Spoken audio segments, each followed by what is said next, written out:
আমরা ডক্টর ইউনূসের উপর পুরোপুরি বিশ্বাস করে ভুল করেছি।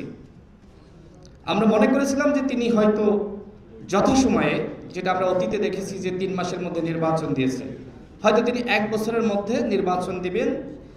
এর মাঝখানে যতটুকু সংস্কার ঐক্যমতের ভিত্তিতে হয় এবং বিচারের একটি সঠিক পথ তিনি জাতিকে দেখাবেন, কিন্তু এখনো পর্যন্ত দেখাতে পারেননি। আজকে যে বাংলাদেশে দুর্নীতি, ঘুষ, সেটার সূত্রপাত সরকারের মধ্য থেকেই, কিন্তু এই দুর্নীতি, ঘুষ, অনিয়ম এর কোনো তদন্তই সরকার করছে না। অন্যদিকে সরকার ঠিকই স্বচ্ছতা, জবাবদিহিতা, সংস্কারের আলাপটা আমাদের সামনে হাজির করছে। সরকার আসলে কি চায় আমরা আসলে নিজেও এখনো পর্যন্ত বুঝতে পারছি না। সরকার বিভিন্ন সময় প্রশ্ন করি যে আপনারা আসলে কি ভাবছেন, নির্বাচনটা কখন দিবেন? তারা এখনো পর্যন্ত অনেক উপদেষ্টাই জানে না।